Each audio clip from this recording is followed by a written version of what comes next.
निज़ाम साढ़े कोल मौजूद है। निज़ाम रियासत मदीना वाला मौजूद है। वक़्त दे खलीफा वक़्त दे काजी होंदे सन, सामने होंदे सन ते मुआशरे नूं सारी दुनिया नूं सामने बिठाया जांदा सी। जालम नूं मुजरम नूं कटारे च खड़िया किया जाता सी। मदई उहदे ते पूरा इल्जाम जिहड़ा बयान करदा सी। फिर शहादतां मुआशरे दे सामने होंदियां हन कि कौन झूठ बोल रहा कौन सच बोल रहा। पुलिस वाला तो निज़ाम ही नहीं सी उदों है। फौरी सजा दी जाती सी।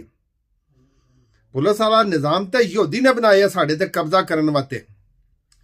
मतलब है मेरा गल करन दा कि अज जिन्ना जुल्म होया, मैं सुनिया कि वह बच्ची की वीडियो जी मैं चलाई है ना, मैं सुनिया कि बच्ची फौत हो गई है।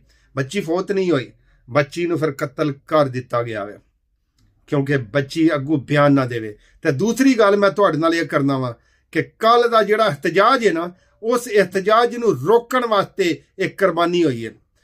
ढेर बंदियां नूं नुकसान होया। ठीक है, एक होर गल भी कि अमीर लोकां नाल इंज हो रहा ते तुसी वेख रहे हो तमाशा। किसी नाल ज्यादती होंदी है तो तुसी तमाशा वेखदे हो, कल तुहाडी भी वारी आवेगी।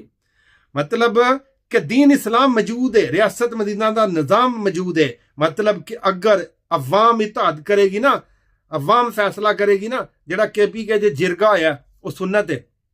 पिंड की जिहड़ी पंचायत होंदी है वह सुन्नत होंदी है।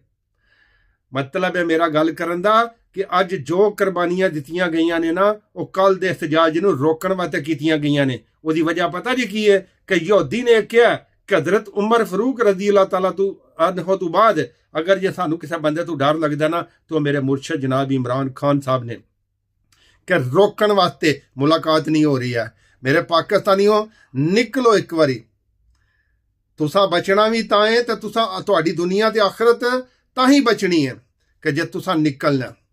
ते आखिरी गल मैं अली अमीन गंडापुर साहब ते करना वा कि मैं तुहाडे ते वीडियो बनाई सी कि जिद्दों तुसी इस्लामाबाद विचों निकल के वापस गए तो मैं कहा सी कि चंगा जना चंगा वही होंदा है कि गेम पूरी करके जिहड़े वेखे ना कि इस जगह के उत्ते मसला बन गया। मैं उत्थे बयान दिता सी सुल्तान महमूद गजनवी साहब का। मैं इत्थे भी गल करना वा, नबी पाक सल्लल्लाहु अलैहि वसल्लम के दुश्मन भी जिहड़े तगड़े हो गए सन ना, आपने कोशिश तो नहीं सी ना छड्डी है, आपने हिजरत की। मतलब कि आप मक्का तो मदीना गए, तैयार होके वापस आए।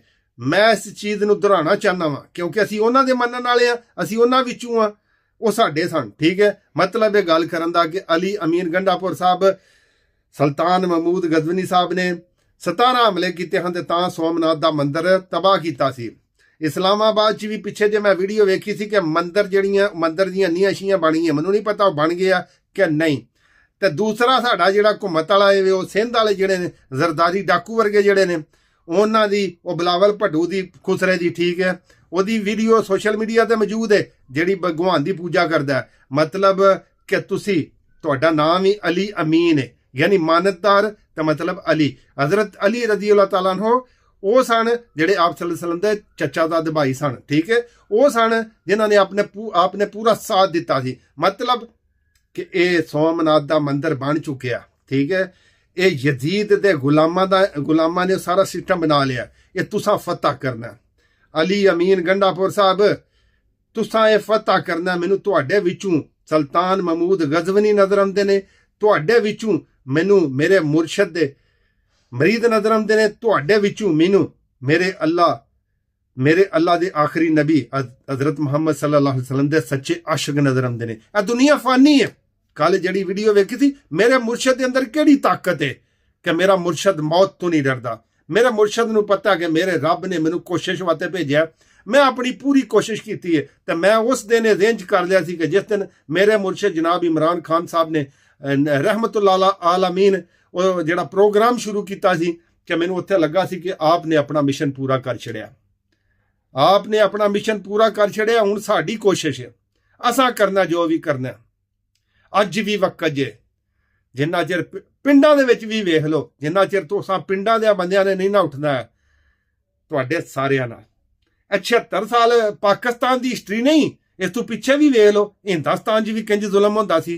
उदों भी अल्लाह दे वलियां ने सानू इकट्ठा कीता सी। उत्थे किन्नियां कौमां सन, इत्थे ते मुसलमानां दा पाकिस्तान बनिया ना, ते इत्थे ते मुसलमान तादाद विच ज़्यादा ने ना। लेकिन मुसलमानों को अगू फिरकियां च तकसीम कर छड़िया। यह यहूदी दी यह शैतान दी चाल है। किदू समझ आवेगी तुहानू, किदू समझ आवेगी?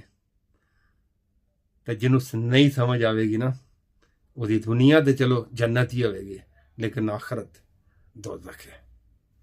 अल्लाह हाफिज़।